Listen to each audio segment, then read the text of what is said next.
Ya. Bismillahirrahmanirrahim. Assalamualaikum warahmatullahi wabarakatuh.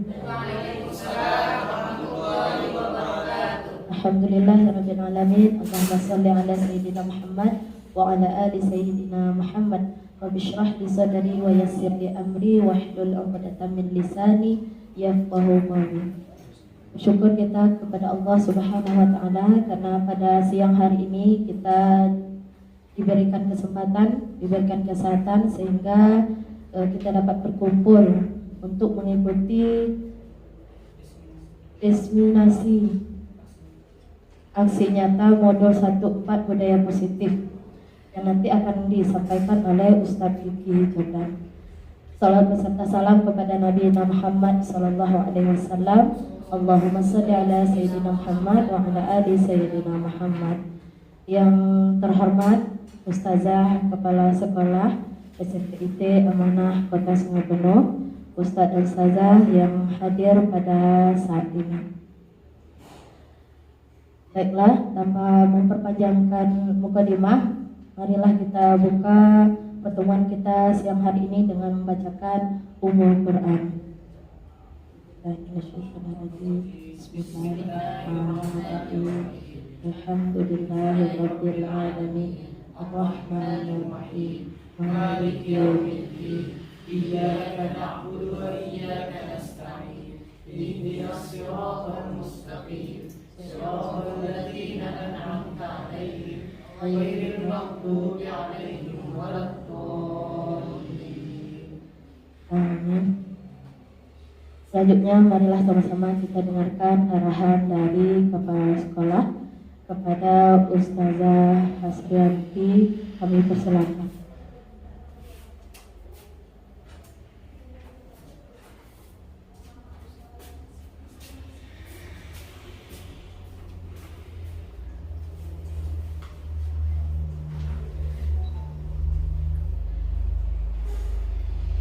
Assalamualaikum warahmatullahi wabarakatuh. Alhamdulillahirabbil alamin wa bihi nasta'inu ala umuri dunya waddin wassalatu wassalamu ala asrofil anbiya'i wal mursalin sayyidina Muhammadin wa ala alihi wa sahbihi ajma'in, amma ba'du. Pertama-tama marilah kita panjatkan puji syukur kita kehadirat Allah Subhanahu wa taala yang mana Allah telah memberikan kesempatan nikmat kesehatan kepada kita semua sehingga kita dapat hadir di dalam ruangan dalam acara yaitu penyampaian diseminasi aksi nyata modul 1.4 budaya positif yang nanti akan disampaikan oleh Ustadz kita, Ustadz Vicky Jordan SPD ya. Salawat serta salam semoga senantiasa tercurahkan buat suri teladan kita Nabi Muhammad sallallahu alaihi wasallam. Allahumma sholli ala sayyidina Muhammad wa ala ali sayyidina Muhammad. Baiklah Ustadz Ustazah. Nah, jadi Ana sebagai kepala sekolah mengapresiasi kegiatan ini ya sebagai guru penggerak angkatan ke-9 ya. Apresiasi mudah-mudahan dengan adanya banyaknya guru penggerak di sekolah kita akan memajukan, meningkatkan mutu sekolah kita hendaknya. Amin ya rabbal alamin. Nah, kepada Ustadz Ustazah yang belum mendaftarkan, silahkan ya, silahkan daftarkan segera untuk menjadi guru penggerak ya, supaya sekolah kita lebih maju ke depannya. Hanya inilah yang dapat Ana sampaikan, lebih dan kurang mohon maaf. Assalamualaikum warahmatullahi wabarakatuh.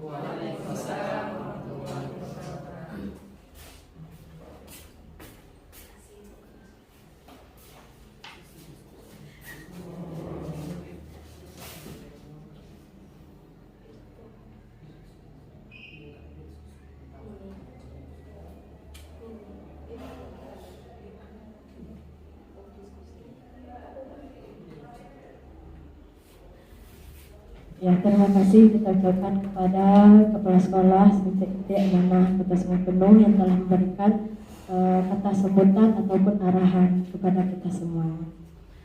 Baiklah, langsung saja kita masuk ke acara inti, yaitu diskusi mengenai budaya positif oleh Ustadz Fikih Jordan SPD. Kepada Ustadz kami persilakan.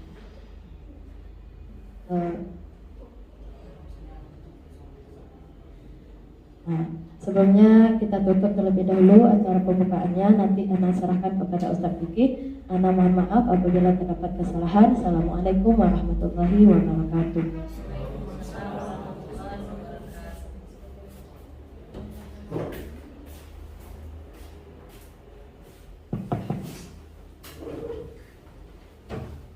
Bismillahirrahmanirrahim. Assalamualaikum warahmatullahi wabarakatuh.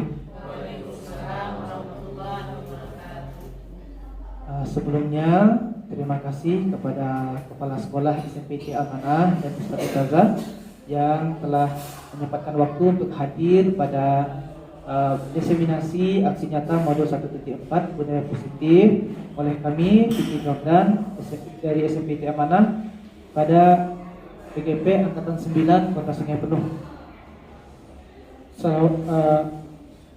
Puji syukur kepada Allah Subhanahu wa taala.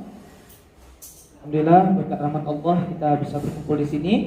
Insyaallah Ustaz Ustazah di sini kami juga belajar. Kami belajar dan apa yang kami dapatkan insyaallah kami mencoba untuk berbagi.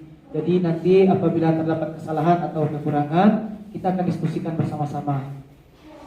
Salawat beserta salam kita kirimkan buat baginda Rasul Muhammad sallallahu alaihi wasallam. Allahumma salli ala sayyidina Muhammad wa ala ali sayyidina Muhammad. Baiklah Ustaz Ustazah, pada siang hari ini kami mencoba bercerita sedikit tentang apa yang telah kami pelajari pada pendidikan guru penggerak. Kebetulan kami baru menyelesaikan satu modul 1, dan di akhir modul 1 itu 1.4 kami diminta membuat aksi nyata dan menghadirkan 10 orang guru minimal. Jadi kami mencoba berbagi apa yang kami dapatkan selama mengikuti program guru penggerak. Mulai dari yang pertama, di sini saya sedikit memperkenalkan. Ada ini Ibu Heni Riandari sebagai fasilitator kami di Kota Sungai Penuh Angkatan 9 guru penggerak, dan yang di sebelah kiri ada Pak Suhat Manjaya pengajar praktiknya dari saya sendiri. Yang pertama kami mulai dari filosofi pendidikan Ki Hajar Dewantara. Kami yakin para ustadz ustazah pasti sudah mengenal Ki Hajar Dewantara. Jadi di sini kami mencoba mengulang kembali, refresh kembali apa filosofi pendidikan Ki Hajar Dewantara. Mulai dari yang pertama, dari tujuan pendidikan dari Ki Hajar Dewantara. Ki Hajar Dewantara menurut beliau tujuan pendidikan adalah menuntun segala kodrat yang ada pada anak supaya mereka mendapatkan keselamatan dan kebahagiaan yang setinggi-tingginya baik sebagai manusia maupun sebagai anggota masyarakat. Nah, di sini kemarin kami mengikuti pendidikan guru penggerak, sangat ditekankan bahwa tujuan pendidikan itu adalah menuntun. Mungkin itu kata kuncinya. Sebagai guru kita semua adalah sebagai penuntun. Ki Hajar Dewantara juga mengibaratkan seorang pendidik sebagai seorang petani. Apa maksudnya? Anak-anak itu ibaratkan seperti biji tumbuhan yang disemai dan ditanam oleh Pak Tani di lahan yang telah disediakan. Dalam proses menuntun, anak diberi kebebasan, namun pendidik sebagai pamong dan dalam memberi tuntutan dan arahan agar anak tidak kehilangan arah dan membahayakan dirinya. Jadi ibaratkan kita sebagai petani, anak-anak didik kita ini adalah semayannya, tumbuhannya yang harus kita rawat dan kita jaga. Kalau seandainya treatment yang kita berikan tidak sesuai dengan apa yang mereka butuhkan, maka bisa menyebabkan anak-anak ini, tumbuhan ini bisa mati, bisa layu, atau bahkan tidak gagal panen seperti itu. Makanya kita sebagai pendidik diibaratkan sebagai seorang petani. Jadi marilah Ustaz-Ustazah kita semua berusaha agar bisa menuntun peserta didik kita sesuai dengan apa yang mereka butuhkan, sesuai dengan kodrat zaman dan kodrat alamnya. Untuk kodrat alam dan kodrat zaman, kodrat alam berhubungan dengan konteks sosial yang ada dalam diri anak, baik berupa lingkungan, karakter maupun minat bakat anak. Ibaratkan beda dengan anak-anak yang tinggal di kota dengan anak yang di desa. Jadi seperti itu Ustaz. Ada yang tinggal di daerah tertentu, mungkin beda lagi budayanya. Maka itu yang disebut kodrat alam. Dan kita sebagai pendidik juga dituntut agar kita mendidik sesuai dengan alam yang disediakan oleh Allah di anak didik tersebut. Misalnya kalau di kota Sungai Penuh, apa yang ada di kota Sungai Penuh? Misalnya di kota Sungai Penuh kita punya banyak alam yang indah. Jadi kita bisa mendidik anak itu sesuai dengan alam yang ada. Mungkin danau kita ibaratkan ya, mungkin kita hubungkanlah dengan apa yang ada di kota Sungai Penuh, seperti itu. Lalu ada kodrat zaman. Tentu beda zaman dulu dengan zaman sekarang. Kalau zaman dulu mungkin orang belajarnya ada yang apa istilahnya? Catat buku sampai habis tuh, CBSA misalnya kan. Mungkin dulu ada model pembelajaran yang seperti itu. Tapi anak-anak kita yang zaman sekarang, mereka membutuhkan keterampilan abad ke-21. InsyaAllah di sekolah kita selalu mengedepankan ini. Ana yakin sekali bahwa masing-masing dari kita selalu meningkatkan kompetensi kita dalam hal teknologi. Ana yakin sekali tentang hal itu. Jadi tentu sebagai seorang guru, seorang pendidik, kita menyesuaikan juga dengan kodrat zaman. Misalnya apa yang viral mungkin bisa kita praktekkan sebagai pembelajaran seperti itu, tanpa meninggalkan nilai-nilai, norma-norma, akhlak dan budi pekerti. Selanjutnya ini yang sering sekali ya kita sudah hafal semua mungkin, semboyan Ki Hajar Dewantara, Ingarso Sungtulodo, yang artinya seorang guru mampu memberikan contoh teladan yang baik bagi peserta didiknya. Yang di belakang, yang di depan memberi contoh gitu ya. Ingmadya Mangunkarso, seorang guru mampu membangkitkan semangat belajar peserta didik ya. Tuturi Handayani, seorang guru senantiasa memberikan dorongan atau motivasi kepada peserta didik. Mungkin kami ulangi sedikit Ustaz. Ingarso Sungtulodo itu yang di depan memberi contoh, berarti memberikan teladan. Lalu Ingmadya Mangunkarso yang berada di tengah, berarti kita gandengan lah ibaratnya bersama dengan anak-anak, maka kita membangkitkan semangat. Terus apabila kita di belakang, Tuturi Handayani, apabila kita di belakang, maka kita memberi dorongan, motivasi agar mereka terus maju menuju kodratnya, seperti itu. Selanjutnya visi guru penggerak. Ini masuk ke modul selanjutnya. Pengertian visi. Visi merupakan suatu rangkaian kata yang di dalamnya terdapat impian, cita-cita atau nilai inti dari suatu lembaga atau organisasi. Bisa dikatakan visi menjadi tujuan masa depan suatu organisasi atau lembaga. Visi guru penggerak. Visi guru penggerak yaitu suatu cita-cita atau impian yang ingin diwujudkan oleh seorang guru penggerak terkait sosok murid atau sekolah impian di masa mendatang. Selanjutnya koneksi ya. Selanjutnya ada yang namanya kalimat rumpang. Kemarin ketika pendampingan individu sempat kami undang beberapa orang guru untuk hadir bersama pengajar praktik Pak Suhat Manjaya. Ada kalimat rumpang namanya sebelum kita menyusun visi. Contoh yang pertanyaan yang pertama, saya membimbingkan murid yang kedua, saya percaya bahwa murid adalah, yang ketiga, di sekolah saya mengutamakan, yang keempat, murid di sekolah saya sadar betul bahwa saya dan guru lain di sekolah saya yakin untuk, saya dan guru lain di sekolah saya paham bahwa. Nah, mungkin kita coba dulu Ustaz. Kita sama-sama mencoba menyusun kalimat rumpang ini. Kami langsung menulis saja di depan ya Ustaz.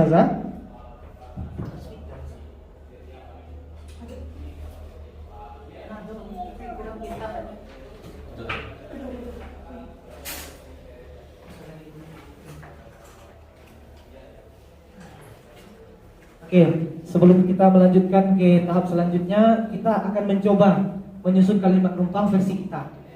Mungkin untuk soal pertama, saya memimpikan murid yang mungkin Ustazah punya jawaban. Mungkin kita ambil salah satu saja.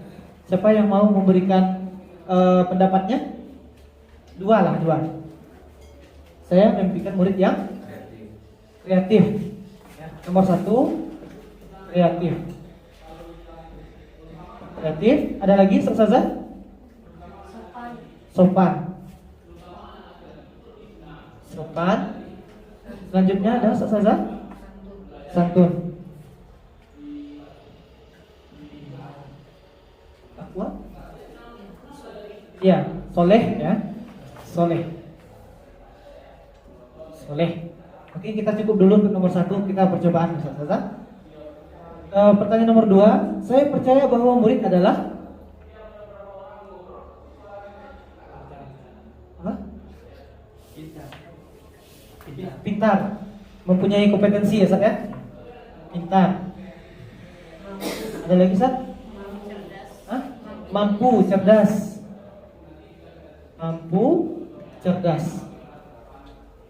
Nomor 3, di sekolah saya mengutamakan akhlak.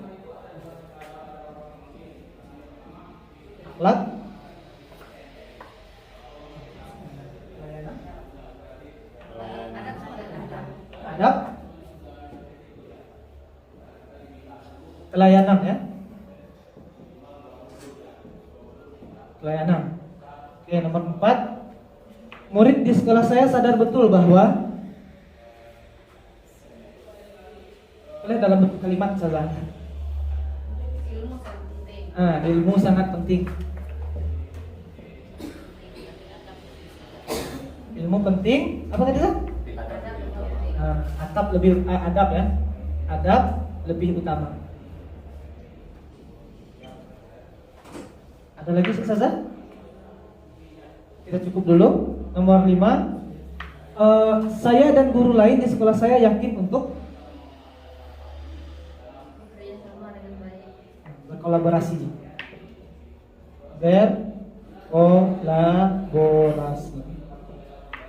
Ada lagi Ustazah? Inovasi.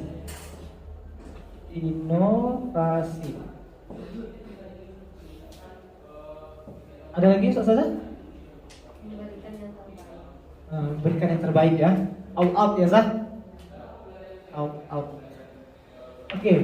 Untuk yang nomor 6, saya dan guru lain di sekolah saya paham bahwa kebersihan penting.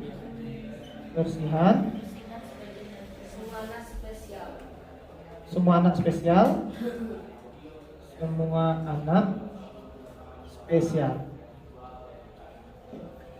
Baik, ada lagi Ustazah?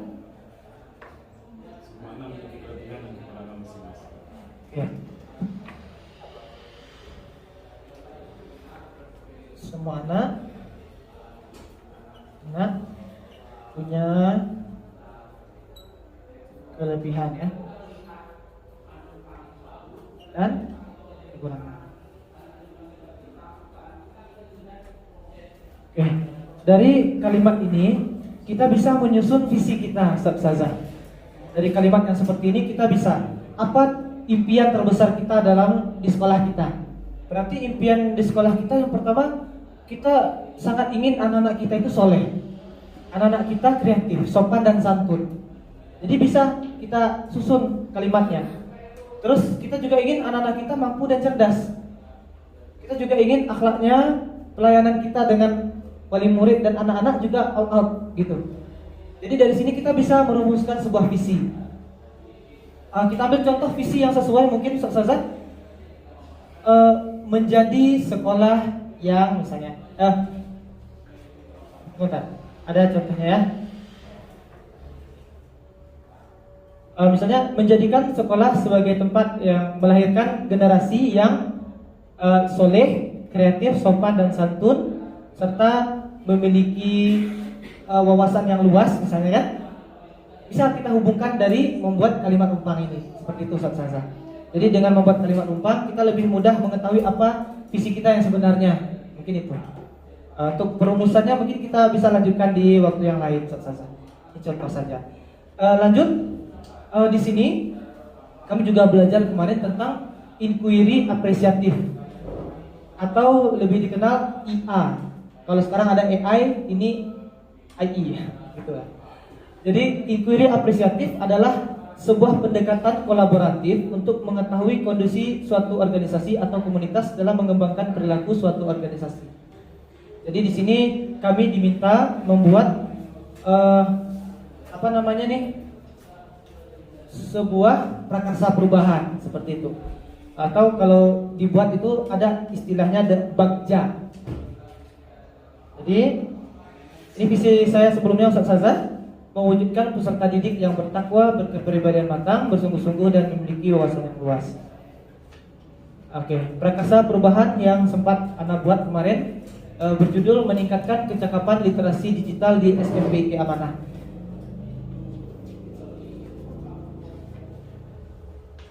Oke, kita lihat di prakarsa perubahan ini ada contohnya. Dibuat pertanyaan utama, ini bagian B. Apa yang harus saya lakukan untuk meningkatkan kecakapan literasi digital di SMP Amanah? Jadi kita bertanya, kita mulai dari pertanyaan, maka kita mulai lanjut dengan tindakan atau penyelidikan. Yang pertama, kita mencoba mengajak kepala sekolah membuat program literasi. Yang kedua, mengkoordinasikan dengan warga sekolah. Yang ketiga, mengajak warga sekolah bersama-sama mewujudkannya.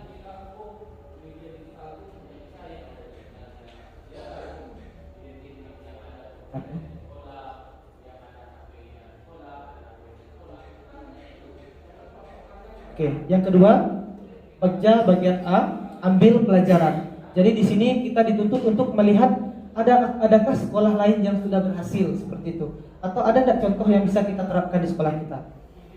Yang pertama pertanyaannya, sekolah mana yang telah berhasil, bagaimana sekolah tersebut mewujudkannya, apa saja aktivitas yang dapat mendukung kecakapan literasi digital. Jawaban yang kami coba tindakan, yang pertama mencari sekolah yang telah berhasil, yang kedua mencari tahu aktivitas yang dilakukan sekolah tersebut, yang ketiga mencari referensi tentang literasi digital. Terus ada gali mimpi, apa yang saya dan murid bayangkan jika kecakapan literasi digital SMP Amanah meningkat. Ini memotivasi siswa dan mengajak mereka berpikir tentang pentingnya literasi digital. Kita lanjut, Ustaz Sazah, mungkin bisa dibaca sambil kami baca satu di bagian atasnya. Lalu jabarkan rencana. Ini adalah tahapan kita memulai nih, apa yang mau kita lakukan setelah kita melewati tahapan-tahapan yang tadi. Apa saja upaya yang kita lakukan seperti itu. Mungkin yang pertama musyawarah, terus menuliskan target pencapaian dan mengkomunikasikannya dengan pihak sekolah.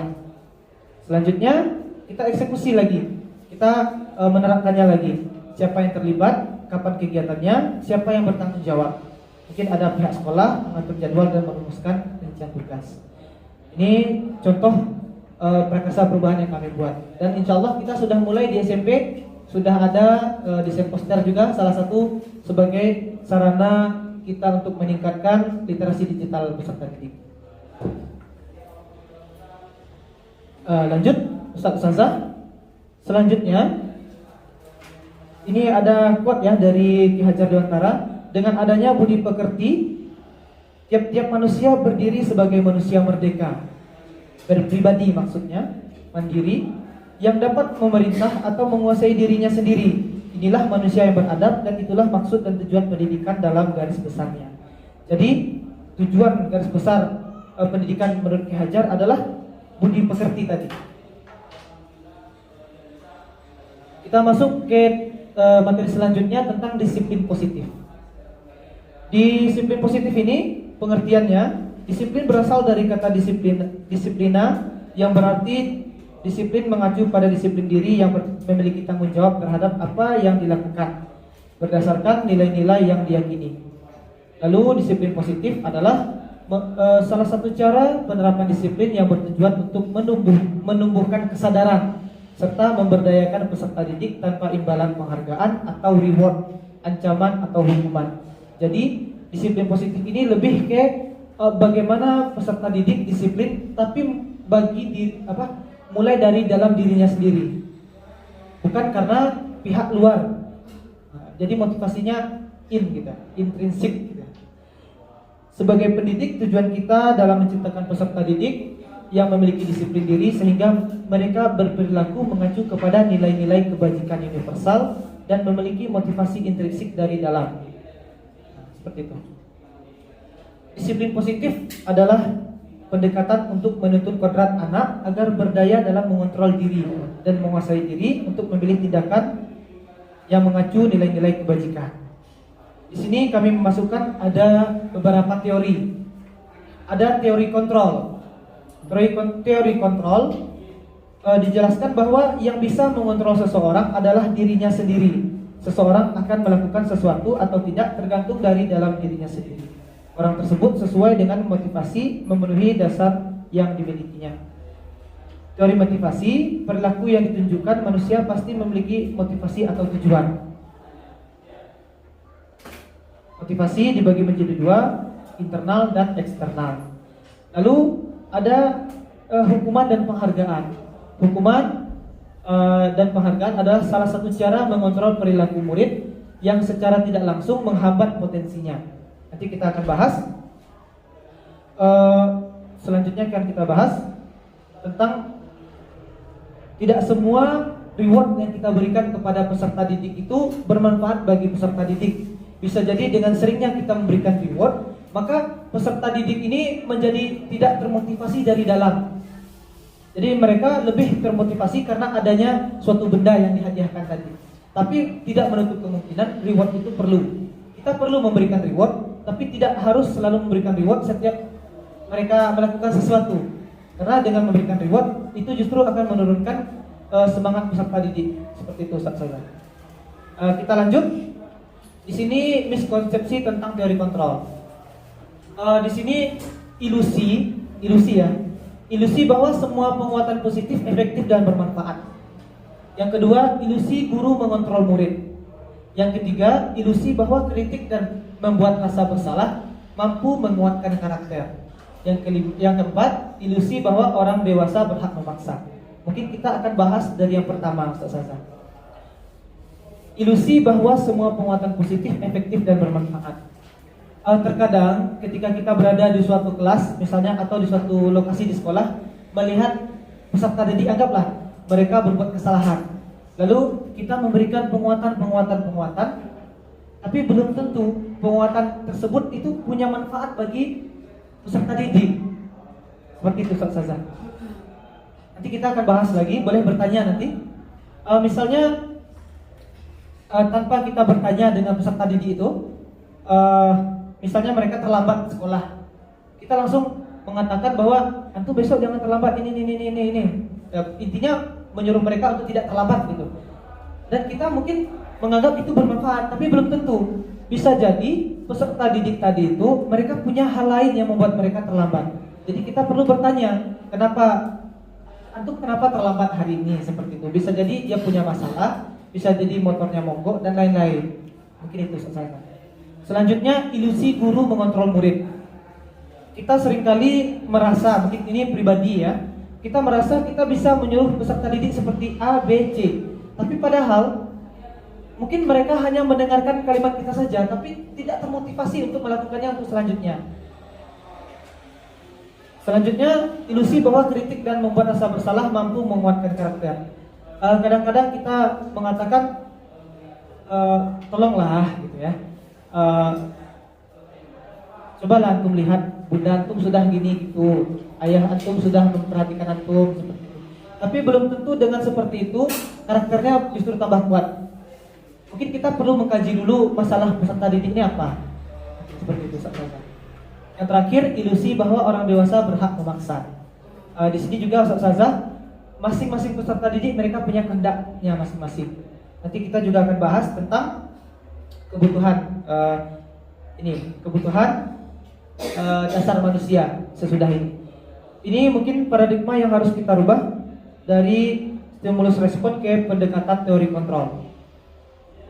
Dari stimulus respon, realitas kebutuhan kita sama, sedangkan teori kontrol realitas kebutuhan kita berbeda. Kebutuhan guru dan kebutuhan siswa itu beda. Itu perlu yang perlu. Yang kedua, semua orang melihat hal yang sama.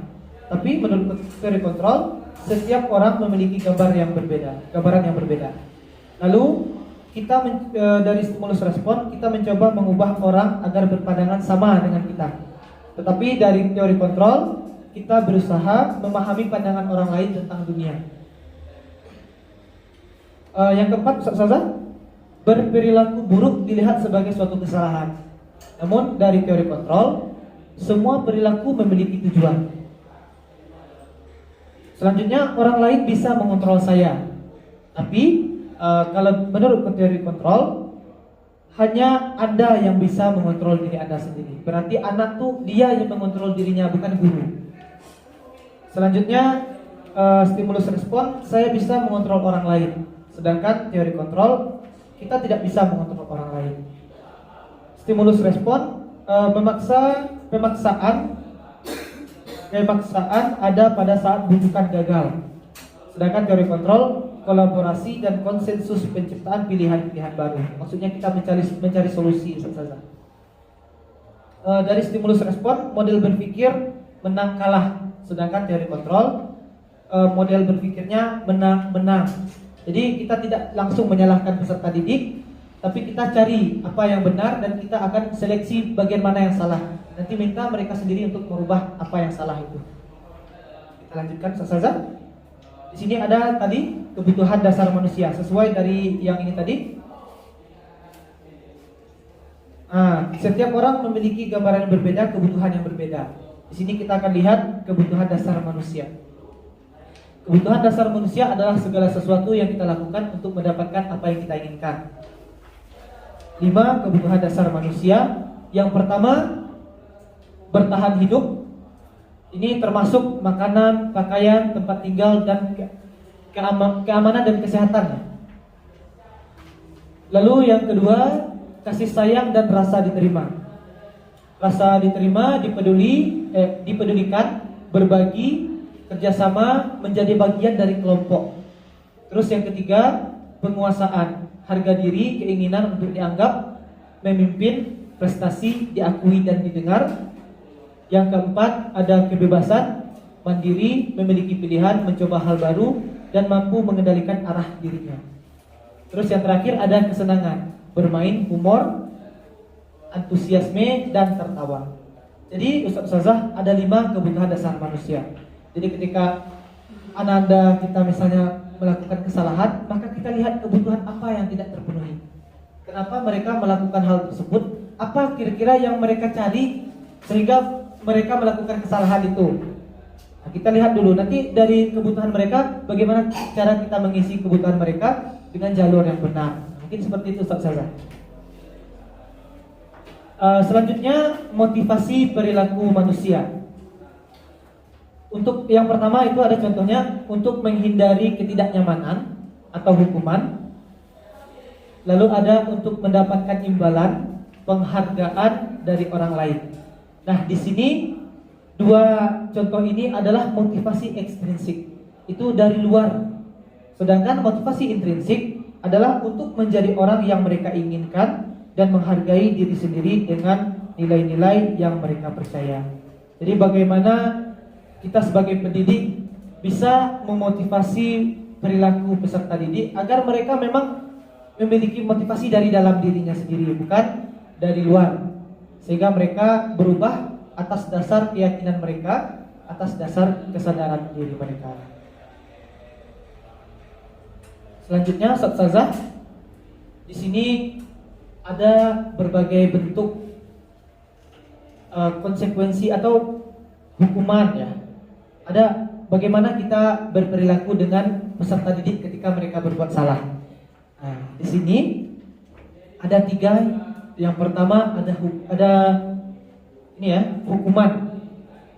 Hukuman itu mungkin sebagian kita pernah memberikan. Kalau Anda pribadi pernah memberikan hukuman. Apa yang termasuk hukuman? Hukuman itu biasanya terjadi tidak terencana atau tiba-tiba. Misalnya ada anak yang melakukan kesalahan, kita panggil, betul, ini, sini, seperti itu. Terus yang kedua, murid tidak tahu apa yang terjadi, maksudnya dia tidak dilibatkan. Jadi kita akan lihat ke restitusi Ustazah. Yang kedua, bersifatnya satu arah, guru ke murid. Murid tidak boleh berbicara ibaratnya, atau pendapat murid tidak didengar. Biasanya berupa hukuman fisik atau psikis. Lalu ada konsekuensi. Yang kedua, konsekuensi. Kalau konsekuensi biasanya itu terencana dan disepakati sesuai aturan. Mungkin kita bisa membuat kesepakatan kelas terlebih dahulu, baru ada konsekuensinya. Murid dibuat tetap tidak nyaman. Dan yang ketiga, sikap guru selalu memonitor murid. Jadi kita selalu memonitor murid terus. Lalu yang ketiga ada restitusi. Restitusi adalah proses menciptakan kondisi bagi murid untuk memperbaiki kesalahannya. Lalu proses kolaboratif yang mengajarkan murid untuk mencari solusi secara mandiri. Jadi perbedaannya mungkin Ustazah antara restitusi dengan hukuman. Kalau restitusi tidak bersifat satu arah, nanti hubungannya dua arah. Akan kita bahas tentang restitusi. Kalau menurut Ustazah sendiri, apa yang pernah Ustazah berikan kepada peserta didik? Apakah kita pernah memberikan hukuman? Ada yang mau bercerita tentang memberikan hukuman? Atau salah satulah di antara tiga ini? Hukuman. Ada Ustazah?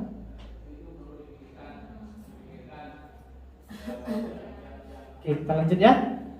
Nanti kita lanjut dulu ya Ustazah. Kita masuk ke posisi kontrol guru. Jadi guru ini punya posisi kontrol Ustazah. Misalnya nih, ada guru itu dia sebagai penghukum. Kalau sebagai penghukum, biasanya nih contohnya, misalnya kasusnya ini sama Ustazah, dari 5 posisi kontrol guru, kasusnya sama. Misalnya siswa melanggar saat apel pagi, misalnya pakaiannya tidak lengkap, anggaplah dasi tidak ada. Jadi kalau guru ini posisi kontrolnya penghukum, dia ketika selesai upacara, dia memanggil peserta didik, sudah kamu hormat bendera selama 1 jam. Mungkin dulu banyak guru-guru kita yang seperti itu, tapi kalau sekarang insya Allah di sekolah kita tidak ada yang seperti itu. Kami yakin sekali Ustazah. Ini kalau menurut Ustazah, apakah sudah tepat Ustazah? Kami juga baru pendapat dengan Ustazah, ini belum tepat karena tidak menyelesaikan masalahnya. Yang kedua, membuat rasa bersalah. Ini kami coba buat kalimatnya Ustazah.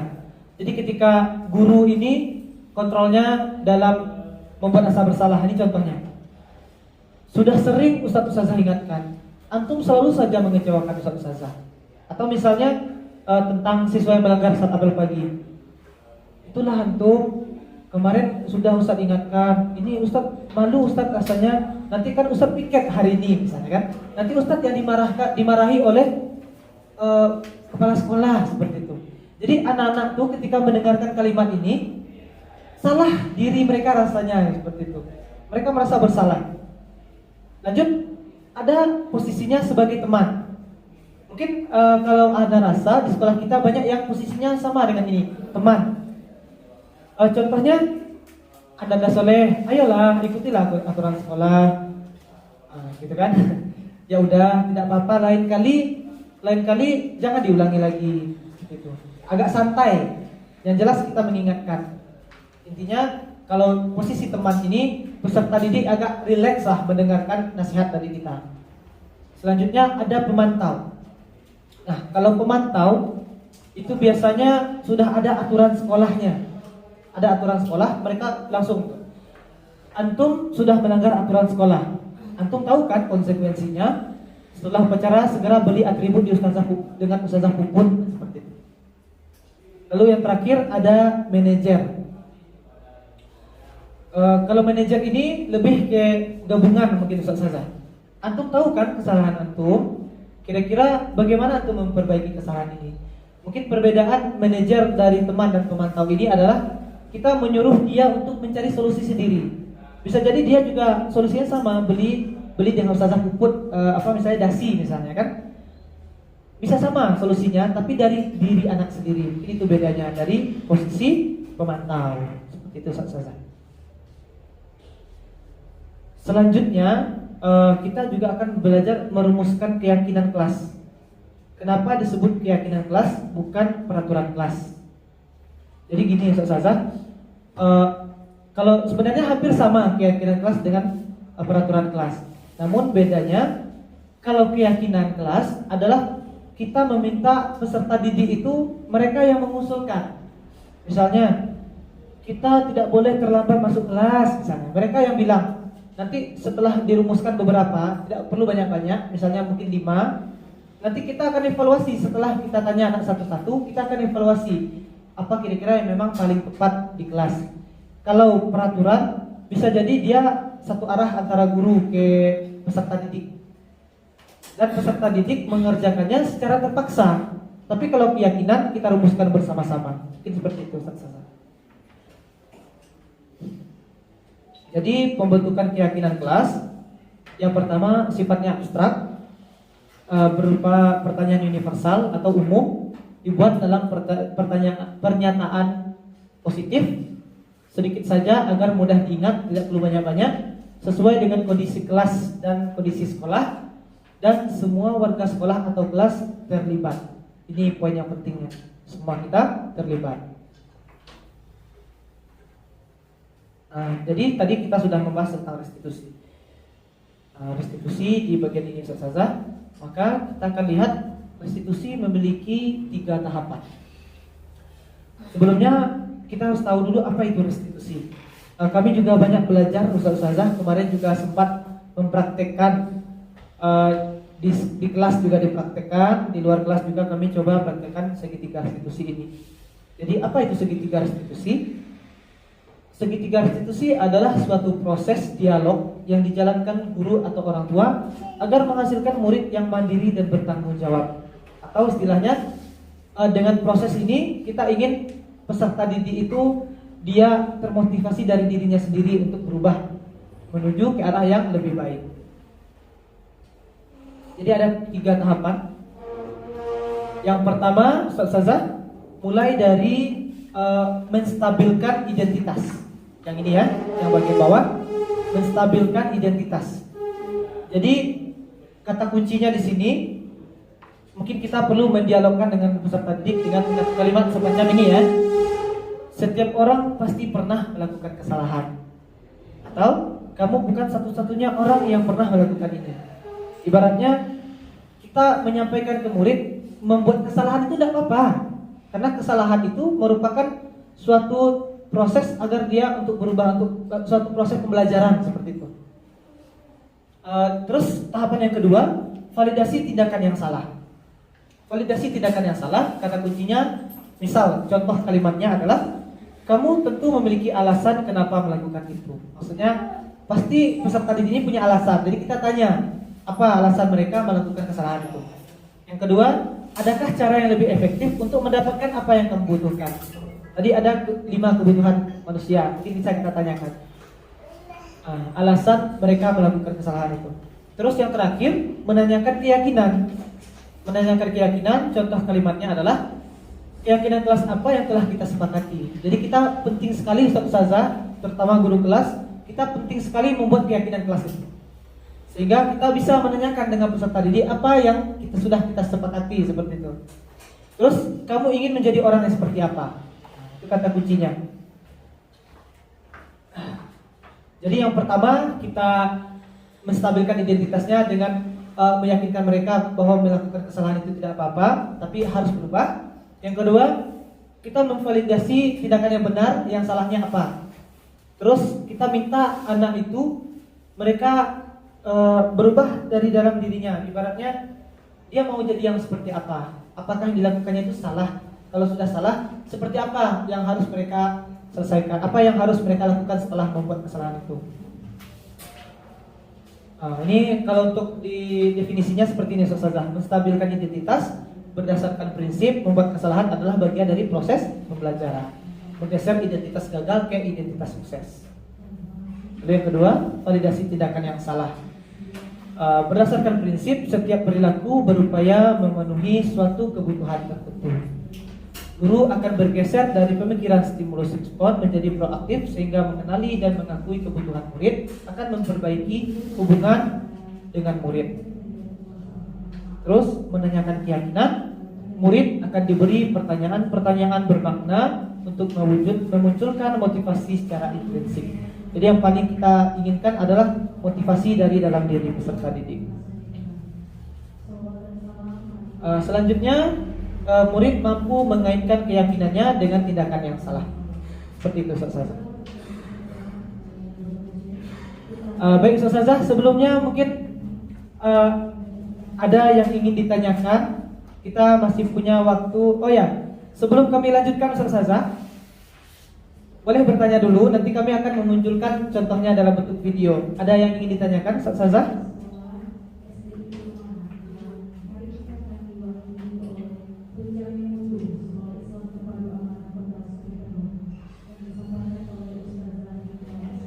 Ada yang ingin ditanyakan? Mungkin boleh kamu ulang slide yang contoh restitusi, Ustazah? Oke. Mencatat dulu. Ada lagi, Ustazah? Yang pertama contoh restitusi. Ada pertanyaan lain? Atau kita pending dulu, nanti boleh bertanya lagi? Ya, Ustazah? Ya.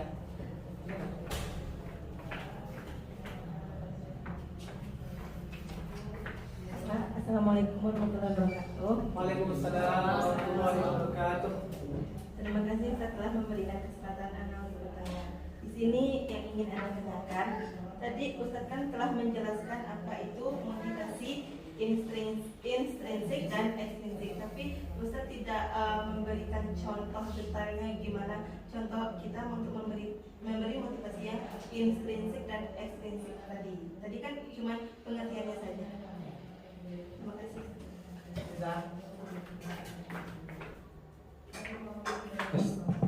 Ada lagi, Ustazah? Kita cukup dua dulu.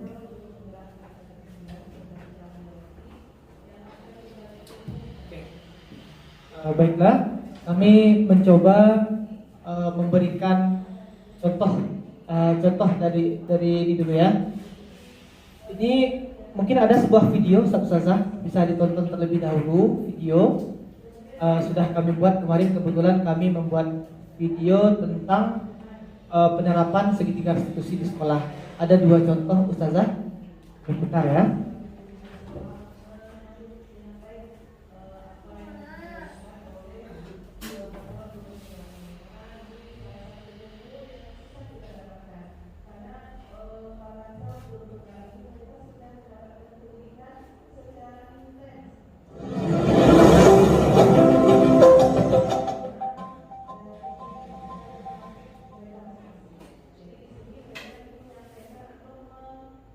Assalamualaikum warahmatullahi wabarakatuh.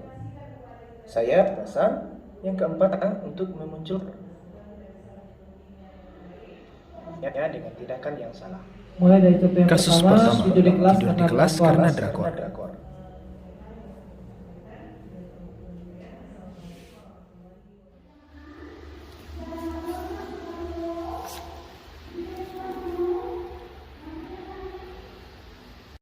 Airin, benar Airin tidur di pelajaran Ustazah Ashina tadi pagi? Ustaz, Ana mengantuk. Kenapa Airin bisa mengantuk? Malam Ana nonton drakor sampai waktu Ustaz. Menurut Airin, keyakinan sekolah yang mana yang perlu Airin tingkatkan? Menyimak penjelasan guru Ustaz. Airin yakin dengan prinsip tersebut? Iya Ustaz. Apakah Airin bersedia untuk menyelesaikan masalah ini? Bersedia Ustaz.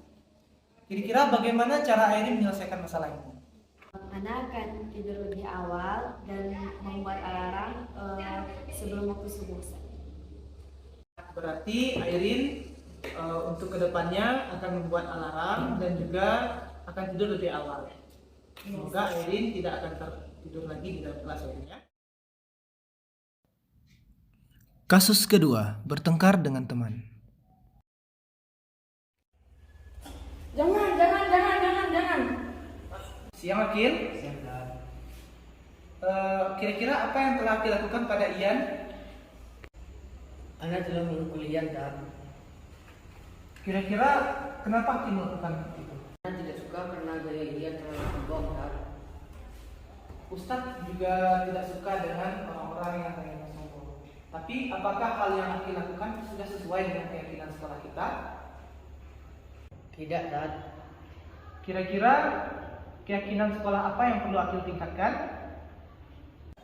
saling menghargai dan Akil mau menyelesaikan masalah ini? dan Bagaimana cara Akil menyelesaikan masalah ini?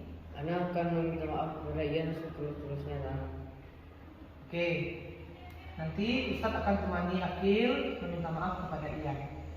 dan Tanggapan murid dengan segitiga restitusi. Ana merasa lebih dihargai dan Ana merasa Ana ingin berubah dari diri Ana sendiri. Ana merasa senang karena pendapat Ana lebih dihargai sama Ustadz dan juga Ustadz memberikan solusi atas masalah yang Ana lakukan. Sekian pembahasan kita pada kali ini. Sampai jumpa di video berikutnya. Assalamualaikum warahmatullahi wabarakatuh. Mungkin itu salah satu contoh Ustazah. Kalau di situ tadi mungkin yang tidak kami masukkan adalah pembuatan keyakinan kelas. Jadi sangat penting ketika kita menjalankan segitiga restitusi ini kalau kita sudah membuat keyakinan kelas terlebih dahulu. Dengan keyakinan kelas nanti anak-anak tahu tanggung jawabnya. Setelah itu ketika mereka berbuat kesalahan, kita bisa menghubungkannya dengan keyakinan kelas tadi, sehingga mereka akan berubah dari dirinya sendiri. Seperti itu Ustazah. Atau masih perlu ditanyakan kembali Ustazah?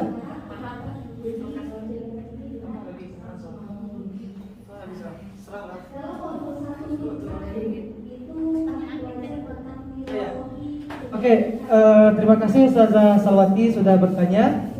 Kami mencoba menjawab pertanyaan kedua dari Ustazah Ririn. Terima kasih Ustazah. Tadi pertanyaan kalau tidak salah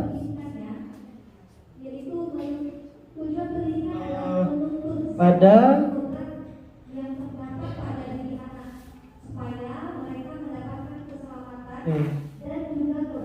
yang ini motivasi perilaku manusia ya Zah. Jadi ada beberapa motivasi perilaku manusia. Terkadang ada kita yang misalnya nih, kita ingin melakukan sesuatu karena adanya hukuman. Misalnya nih, bagi yang tidak sholat zuhur, semuanya wajib bersihkan WC misalnya. Maka bisa jadi dia pergi sholat zuhurnya karena tidak mau membersihkan WC. Atau kalau yang mendapat imbalan, anggaplah tadi kita sempat menyinggung sedikit tentang bagaimana reward itu kadang-kadang bisa menurunkan motivasi. Misalnya dengan misalnya nih anak-anak kita, bagi yang membaca Al-Quran 2 lembar pagi hari, maka dia dapat misalnya voucher 5.000 seperti itu. Atau yang bisa tadarus 1 juz 1 hari ini, maka dapat voucher 10.000 di kantin. Nah, hal-hal seperti itu bisa jadi motivasi yang muncul dengan anak-anak itu adalah dari luar, tidak dari dirinya sendiri. Karena apabila ini ada kemungkinan Ustazah, kemungkinan apabila kita tidak memberikan imbalan atau kita tidak memberikan hukuman, maka dia tidak mengerjakan praktik baik yang mereka lakukan. Seperti itu.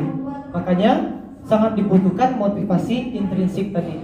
Bagaimana cara guru memunculkan motivasi dari dalam diri. Misal kita mengajak peserta didik dialog. Kita mengajak mereka dialog. Kira-kira kalau antum sholat nanti itu apa yang antum dapatkan selain pahala misalnya? Misalnya dia merasa lebih tenang, lebih dihargai. Mungkin hal-hal seperti itu bisa memunculkan motivasi dari dirinya sendiri. Atau tadi tentang membaca Al-Quran misalnya. Mungkin bisa kita ajak mereka berpikir bahwa membaca Al-Quran itu pahalanya banyak, dan juga selain itu dengan membaca Al-Quran pikiran kita menjadi tenang untuk dirinya sendiri, bukan karena kita kasih sesuatu untuk dia seperti, atau kita kasih hukuman, bukan. Nah, mungkin seperti itu contohnya Ustazah. Bagaimana Ustazah Ririn? Baik. tadi kita sudah sempat juga membuat visi. Ya, baik, Ustazah Rona ada pertanyaan? Baik Ustadz, terima kasih sudah memberikan kesempatan. Pertanyaan Ana tadi berdasarkan contoh yang sudah Ustadz Vicky tampilkan, itu step yang terakhir itu adalah menghubungkan dengan keyakinan kelas yang sudah dibuat sebelumnya. Nah, bagaimana kalau kasus atau kesalahan anak itu terjadi pada saat di tengah semester ataupun di akhir-akhir semester, sedangkan kesalahan yang mereka buat ataupun kekeliruan yang mereka buat itu tidak termasuk atau tidak tertulis ke dalam keyakinan kelas. Nah, bagaimana caranya supaya kita bisa mengatakan bahwa perilaku tersebut itu bisa kita beri hukuman atau bagaimana restitusi itu? Mungkin seperti itu, Ustaz. Terima kasih. Terima kasih, Ustazah Rona. Mungkin ada contohnya, Ustazah? Misalnya mengenai berkata kotor misalnya. Ketika kita membuat keyakinan kelas itu biasanya kan itu di awal pembelajaran, di awal semester gitu ya, di awal pertemuan gitu. Kita sudah menyepakati misalnya ada 10 keyakinan kelas. Ternyata tidak termasuk tentang berkata kotor itu. Sedangkan kekeliruan yang mereka buat, kesalahan yang mereka buat itu tentang berkata kotor. Bagaimana caranya? Apa yang harus kita lakukan? Nah. Terima kasih, Ustazah Rona. Ini pertanyaannya luar biasa nih. Langsung ada contohnya. Misalnya ada peserta didik yang melakukan kesalahan namun tidak termasuk ke dalam keyakinan kelas yang telah dibuat. Sebenarnya masih bisa kita terapkan segitiga restitusi. Tahapan yang pertama tadi kita lihat kembali, Ustazah. Tahapan yang pertama itu menstabilkan identitas. Masih bisa. Sebenarnya tidak semua segitiga restitusi itu harus ada di keyakinan kelas kalau menurut kami pribadi. Cuman kan ada juga norma-norma yang sebenarnya semua anak itu paham sebenarnya. Makanya kita bisa praktekkan. Misal dia berkata kotor, kita panggil siapa namanya, misalnya Fulanah, cewek berarti ya. Fulanah sini dulu, Ustazah mau panggil misalnya sebagai Ustazah. Kenapa Zah, katanya. Ustazah mau nanya nih, misalnya kan,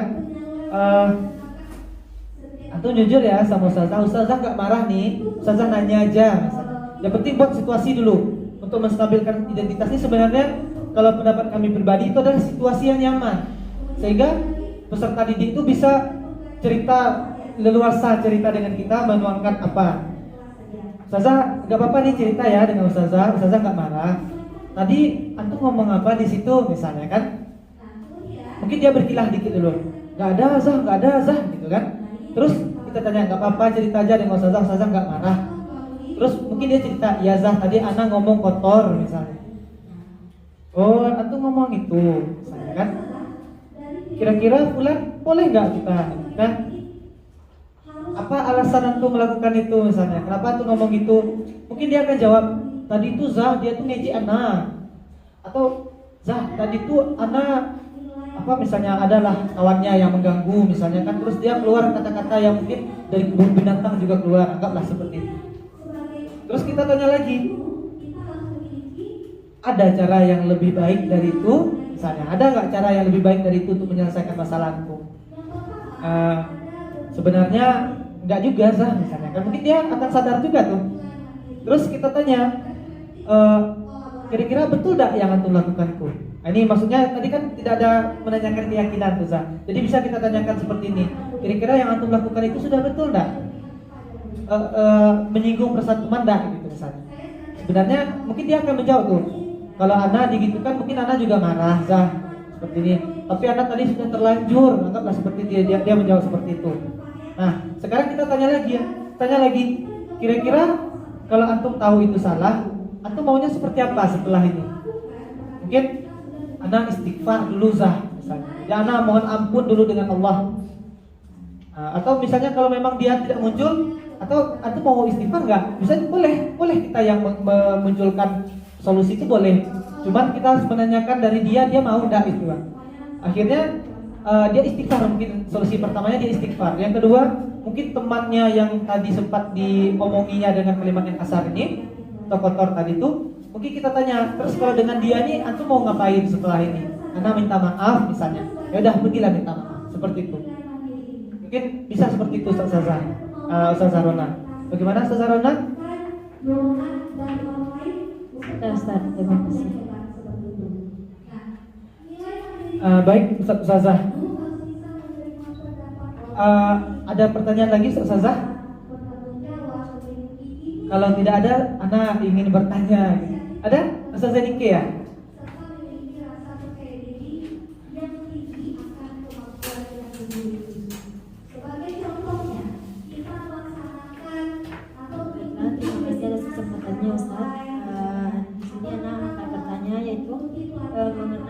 Jika suatu kejadian di kelas, anak-anak itu misalkan mengangkat kotor dan mengakukannya, apakah dengan kita memberikan hukuman kepada anak tersebut merupakan kontrol positif bagi anak tersebut atau tidak? Memberi hukuman, Zah. Terima kasih, Tan. Terima kasih Ustazah Nike.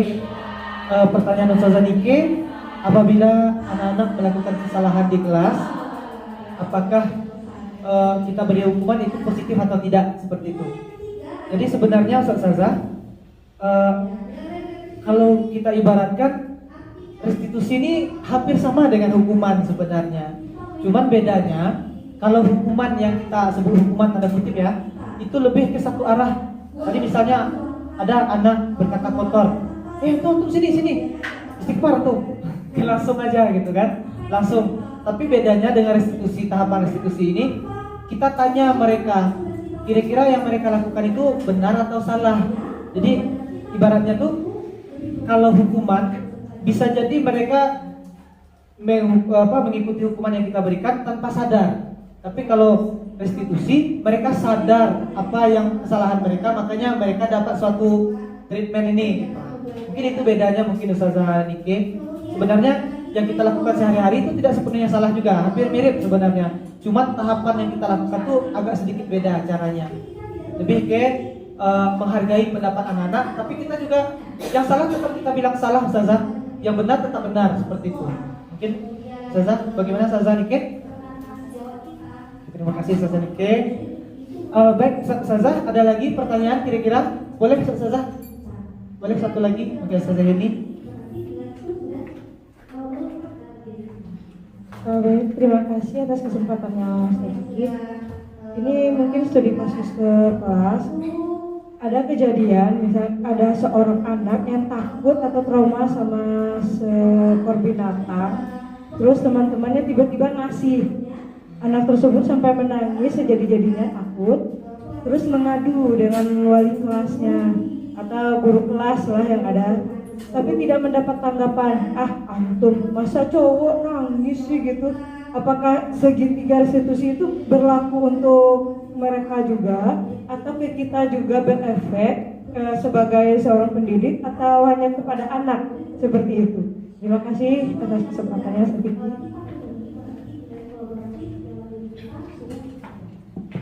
Terima kasih Ustazah ini. Agak berat pertanyaannya ya.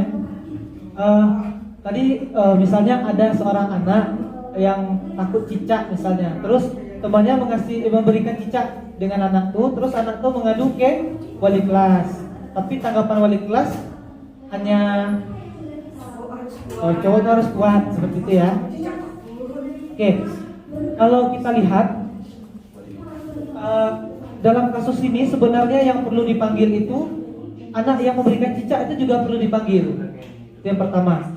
Karena tentu ada unsur iseng di situ kan, karena tahu anak ini ada yang tidak takut cicak gitu. Maka sebenarnya seharusnya kalau menurut kami pribadi, guru kelas tadi atau guru yang melihat itu perlu memanggil anak yang ibaratnya yang menakut-nakuti dengan cicak tadi itu dengan anak yang takut cicak tadi itu perlu kita panggil, kedua-duanya perlu dipanggil. Mungkin yang takut cicak ini mungkin perlu dikasih penguatan agar tidak takut. Tapi sebenarnya kalau takut itu susah ya. Mungkin kita juga pernah, Ana sendiri pernah trauma dengan anjing Ustaz Saza. Ya, karena Ana pernah digigit waktu kelas 1 SD. Pernah suntik rabies juga. Ya, dari trauma itu memang beda. Kalau trauma kayaknya susah untuk berubahnya, mungkin perlahan, mungkin terapi. Tapi kalau untuk peserta didik yang ibaratnya yang melempar cicak tadi itu, justru anak itu yang perlu dipanggil. Jadi tanya kenapa. Mungkin kalau kita terapkan segitiga restitusi, tanya tanpa marah dengan anak, tanya dulu kenapa, itu kan? Gak apa-apa cerita dengan Ustaz. Terus kenapa kamu melakukan itu?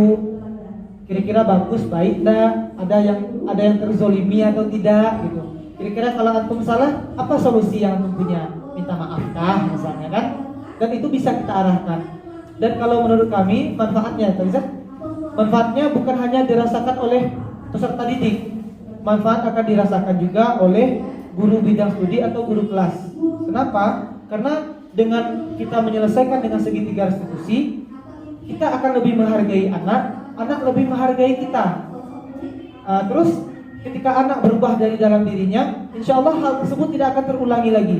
Tapi kalau mereka tidak termotivasi dari diri, maka hal-hal seperti tadi bisa berulang-ulang kali, seperti lagu, berulang-ulang kali. Mungkin itu Ustazah, ada lagi Ustazah?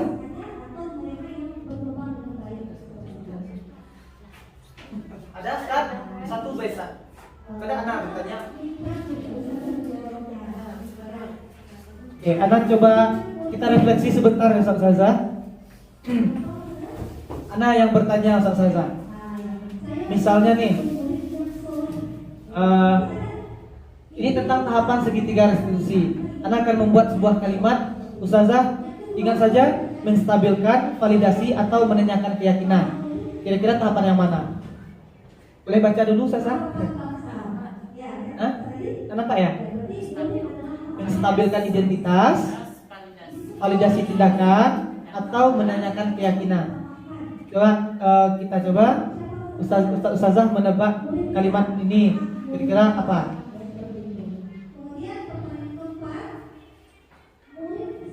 Misalnya namanya Furqon.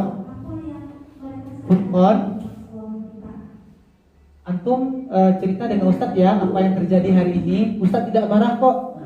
Kira-kira masuk yang mana?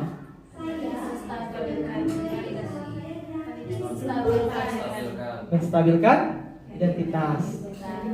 Oke, misalnya tahap yang ini. Furqon, kira-kira apa yang antum yakini? Apa yang antum sesudah ini mau seperti apa? Bagaimana cara antum menyelesaikan masalah ini? Kira-kira tahapan mana? Ustazah? Menanyakan keyakinan ya. Oke, menanyakan keyakinan. Oke, yang terakhir, kira-kira apa yang harus antum lakukan? Yang mana yang benar, mana yang salah? Validasi tindakan. Insya Allah kita sudah paham semua Ustazah. Dan ana yakin di SMP IT Amanah kita sudah sering melakukan tahapan yang hampir mirip dengan segitiga restitusi ini. Cuman mungkin belum kita masukkan ke dalam, ya ibaratnya kita tidak pakai nama tuh, tapi sering kita praktekkan. Satu lagi Ustazah, pertanyaannya ini ana munculkan Ustazah. Kira-kira masuk posisi kontrol yang manakah kalimat yang seperti ini? Siapa namanya bagus ya? Aminah misalnya. Aminah. Ustazah malu nih, Ustadz malu dengan antum. Padahal sudah setiap hari Ustadz ingatkan untuk bawa botol, tapi antum tidak bawa juga. Membuat rasa bersalah. Oke, yang terakhir, yang kedua. Siapa namanya bagus? Siapa Ustazah bagus namanya? Amin ya. Amin. tadi antum punya menyembunyikan sendalnya Ustadz Yegi. Sekarang antum berlari keliling lapangan 5 kali. Hukum ya. Oke, insyaallah kita sudah paham Ustazah. Oke. Ada pertanyaan lagi Ustazah? Kalau tidak ada kita tutup. Sudah paham Ustazah? Insyaallah. Oke. Sebelumnya Ana berterima kasih kepada Ustazah yang telah ikut berbagi di sini. Ana juga belajar dari pengalaman Ustazah. Semoga yang hari ini kita bahas bisa bermanfaat bagi Ana sendiri dan Ustazah juga yang hadir pada hari ini. Sebelumnya kami mohon undur diri. Jika terdapat kesalahan kami mohon maaf. Assalamualaikum warahmatullahi wabarakatuh. Waalaikumsalam warahmatullahi wabarakatuh. Oh iya, sudah ada ya. Mungkin kita tutup dengan doa kafaratul majelis. Subhanallahumma wa bihamdika asyhadu an la ilaha illa anta astaghfiruka wa atubu ilaik.